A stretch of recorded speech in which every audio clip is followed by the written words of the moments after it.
Assalamualaikum warahmatullahi wabarakatuh. Waalaikumsalam warahmatullahi wabarakatuh. Innal hamdalillah usalli wa usallimu ala Rasulillah Sayyidina wa maulana Muhammad ibn Abdillah wa ala alihi wa sahbihi wa mawalah. Asyhadu an la ilaha illallah wahdahu la syarikalah wa asyhadu anna sayyidana wa nabiyyana Muhammadan abduhu wa rasuluh. Ayyuhal hadirun ittaqullaha haqqa tuqatih wa la tamutunna illa wa antum muslimun. A'udzu billahi minasyaitonir rajim. Yarfa'illahu alladhina amanu minkum walladhina utul ilma darajat ila hadratin nabiyil mustafa Muhammadur Rasulullah sallallahu alaihi wasallam wa ala alihi wa ashabihi wa azwajihi wa dzurriyyatihi wa ahli baitihi syaulillahi lahumul fatihah.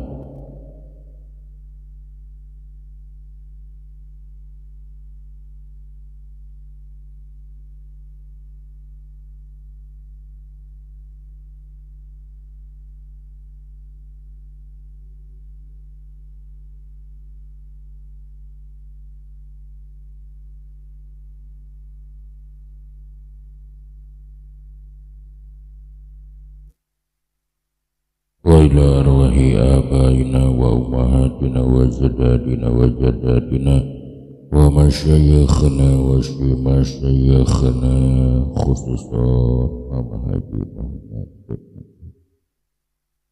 syulillahi lahumul fatihah.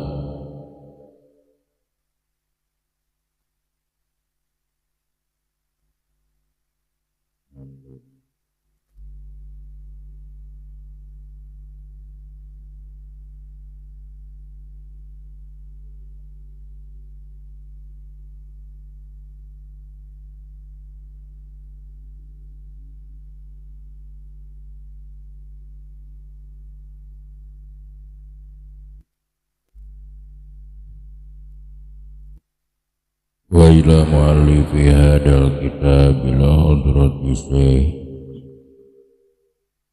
usulihi wa furu'ihi wa masyayikhihi wa ahli baitihi syulillahi lahumul fatihah.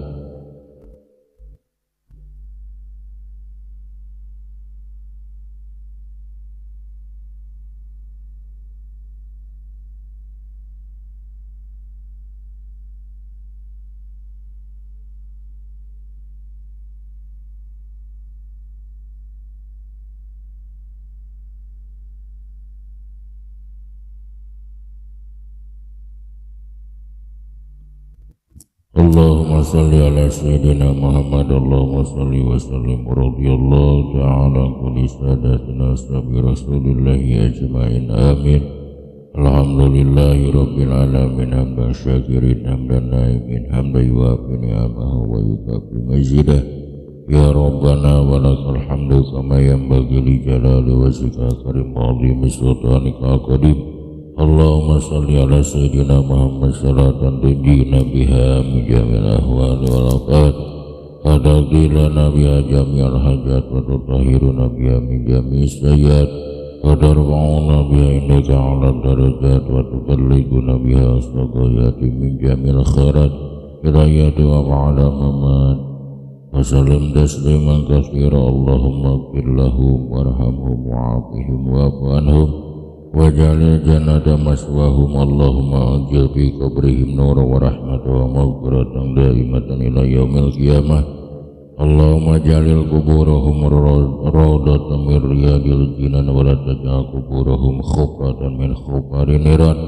Allahumma taqabbal wa wasi' sawaba ma qara'nahu min al-Qur'anil azim ila hadratin Nabil Mustafa Muhammadur Rasulullah sallallahu alaihi wasallam wa ala alihi wa sahbihi ajma'in wa ila arwahi abaina wa ummahatina wa ajdadina wa jaddatina wa masyayikhina wa masyayikhina ya ayyuhan nafsu mutmainnah irji'i ila rabbika radiyatan mardiyah fadkhuli fi 'ibadi wadkhuli jannati ma'al abrar. Rabbana atina fid dunya hasanah wa fil akhirati hasanah wa qina adzabannar. Subhana rabbika rabbil izzati amma yasifun wa salamun alal mursalin walhamdulillahi rabbil alamin. Nas'alukal ijabah bi barakati umil Qur'an al-Fatihah.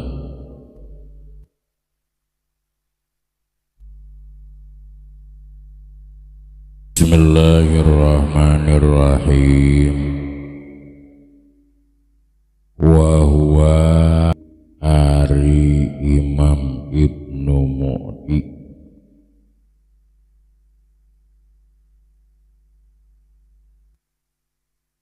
bisa bikin kusabab miheulaan jamana kakaula eta haikeun anu ngamenangkeun tabdilan kana kautamaan mustaujibun anu ngamistikeun sana iyal jamila kana pangalem anu alus sadajan urang diajar ngamaksudan ieu bet sakumaha anu parantos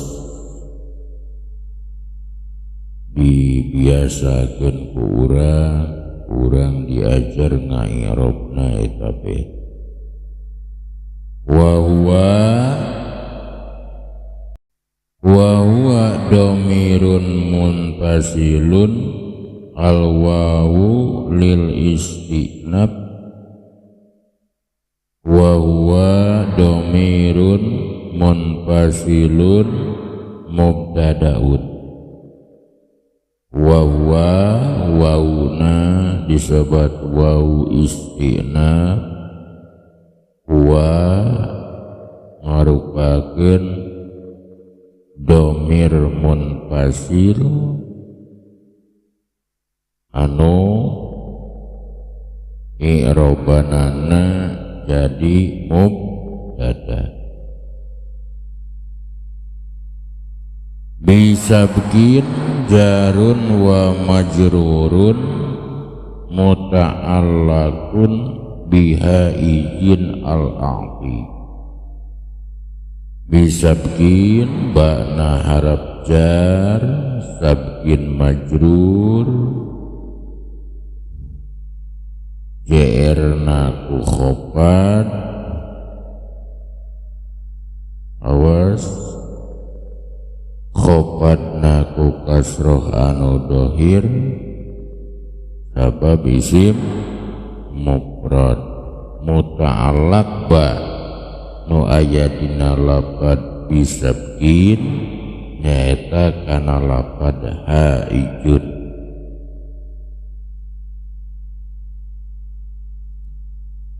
wal ba'u lisababiyah haijun khobarul mubtada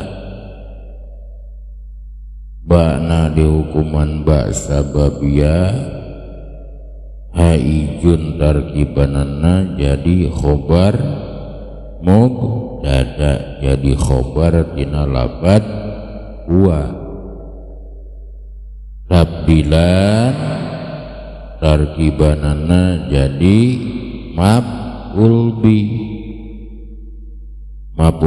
di mana maf'ul bih dina lapad haijun sebab haijun bentuk isim fa'il nusok amal secara amalna fi'il fa'ilna domir mustatir takdirna huwa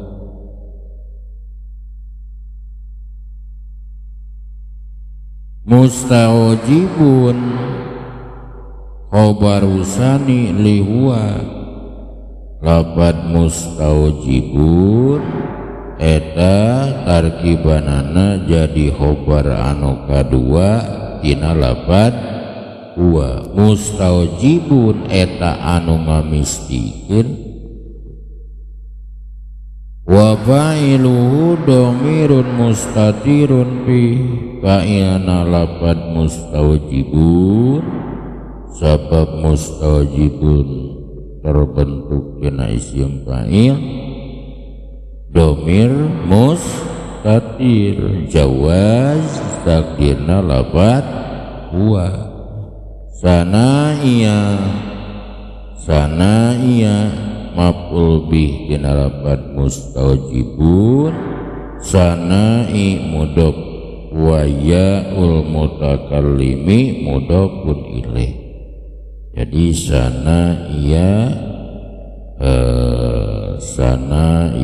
sanai mudhof ya mutakallimna mudhof ilaih. Al jamila natun lisana al jamila jadi naat dina lapad sanaan. Al alifu lil itlaq alif anu aya dina lapad jamila eta dihukuman alif lil itlaq. Eta sakedik i'roban bet wa huwa bisa biha ijun tabdila mustaujibun sanayal jamila. Jadi karena Imam Ibnu Mu'timah parantos dipayun dina zamana maka kasida pantesna anjeunna ngengingkeun kana kautamaan oge layak anjeunna ngengingkeun kana pangalem anu sae. Upami Imam Ibnu Malik ngalem kalawan kasayan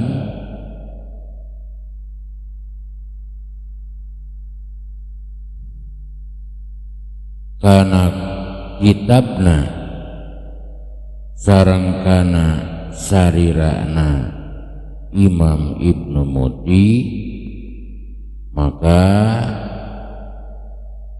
kauninga kusadayana Imam Ibnu Muti teh lahir dina tahun 564 Hijriah wafat dina tahun 628 Hijriah. Jadi irang langkung yuswana teh 62 tahun. Aya bahasa al-fadlu lil mutaqaddimin,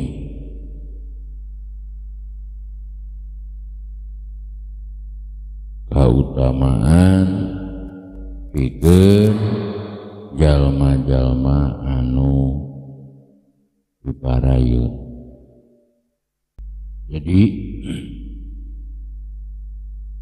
wahwa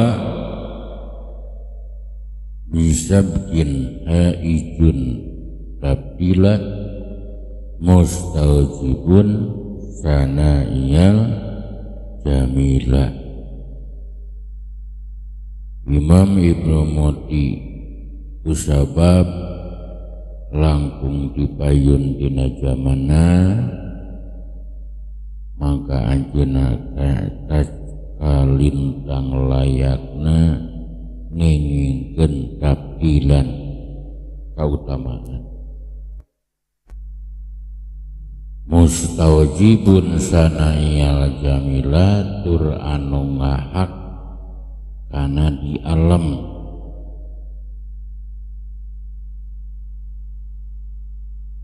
ku kaula kalawan pangalem anu jamilan anu sarai. Jadi dawuh musannif Imam Ibnu Malik sok sanaos alpiyah kaula ngelehkeun kana alpiyahna Ibnu Muti, tapi ari dina perkawis kaunggulanana mah tetep we unggul keneh alpiyah Ibnu Muti sabab anjeunna mah waktosna langkung dipayun. No tadi aya bahasa dina qaidah al-fadlu lil mutaqaddimi wal fudulu lil mutaakhiri. Kaunggulan pikeun anu tiheula, barang anu panderima ngan saukur sasesana. Kusabab sakitu pisan atuh Imam Ibnu Muti ngahak kana di alamna ku kaula kalawan pangalem anu alus. Atuh salajengna anjeunna Imam Ibnu Muti Imam Ibnu Malik ngadua ka Allah kalawan doa anu diabadikeun dina bait anu salajengna. Wallahu sareng ari Allah eta yakdi ngahukuman Allah bihibat wafirah kalawan pirang-pirang paparin anu sampurna li kakaula logat wallahu jeung ari Allah logat rib eta yakti ngahukuman Allah bihibati wafirah kalawan pirang-pirang paparin anu sampurna li kakaula walahu sareng ka Imam Ibnu Mu'ti bidarajatil akhirah dina pirang-pirang kabagdaan akhirat.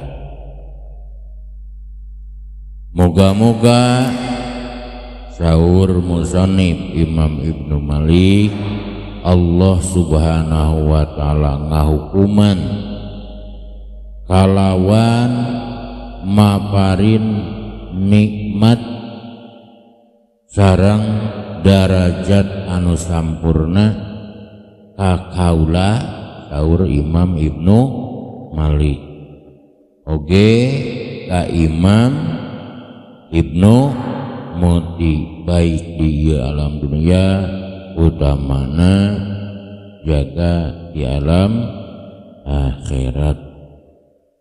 Lapad wallahu yakti upama jeung ilmu ma'ani mah kaasup kana lapad khobar makna doa hari anu dikarepkeun bihibati wa firoh nyata subutul iman wal Islam tetepna keimanan tetepna kaislaman. Saur sapari ulama ieu beteh kirang tepat da saya namah ieu wallahu yakti birridha warahmah li walahu wali jami'il ummah. Saur sapali ulama ngarupakeun naon kritikan ka Imam Ibnu Malik sabab seakan-akan dina eta bete ngan ukur anjeunna we jeung Imam Ibnu Muti. Ari kedah nama anjeunna Imam Ibnu Muti lajeng kanggo sadaya umat manawi saya nama saur sapari ulama eta bete kubet ieu wallahu yakti birridha warahmah li walahu wali jami'il ummah. Iroban dina bet anu terakhir nembe wallahu yakti bihibati wafiro li walahu fi darajatil akhirah. Wallahu wau istinab Allah jadi mubtada yakti terbentuk dina fiil mudhari anu diropakeun ropana ku domahna awas Allahu jadi mubtada yakti eta terbentuk dina fiil mudhari anu diropakeun ropana ropa domahna domah muqaddarah alal ya'i wa fa'iluhu dhamirun mustadirun bihi jawajan fa'ina lapad yakti nyata dhamir mustadir jawaz takdirna lapad huwa balik kana lapad Allah jumlah fi'il nyata yakti jeung fa'ilna nyata maharopa jadi khobar mubtada bihibatin jar majur muta'allaqna kana lapad yakti wafiro jadi naat ina lapad hibatin li walahu fi darajatil awas li walahu fi darajati kullu wahidim minhunna jar majur lapad li jar majur lahu jar majur fi darajati jadi majar majrur muta'allaq kabehanana kana lapad yakti darajati mudhaf akhirah mudhaf ilaih kasroh ciri kasrohna awas khofat ciri khofatna ku kasroh anu dohir saya merupakan sekali deui doana dengan musannif kanggo anjeunna oge kanggo Imam Ibnu Mu'ti man kusapali ulama dikritik ieu bet saya nama tong gitu sabab umat ge peryogian kurang selalu husnudzon tapi kritik membangun tujanten masali kenging hukumna sapertos ieu bahasa saya nama tong kubet itu tapi digentos entong wungkul anjeunna entong wungkul Imam Ibnu Mu'ti tapi casana kumaha tentos wae saya nama ku ieu bet wallahu yakti birridha warahmah li walahu wali jami'il ummah pangajian urang dina ieu kesempatan tetap sakitu insyaallah papayuna urang bakal ngabahas masalah kalam anu rasna ti Allah sareng ti Rasulna ti para kiai ti para ajengan ti para guru anu lepatna tina kabodohan awe muga-muga kenging pangapura Allah Rabbul Alamin. Rabbana atina fid dunya hasanah wa fil akhirati hasanah wa qina adzabannar. Wassalamu alaikum warahmatullahi wabarakatuh.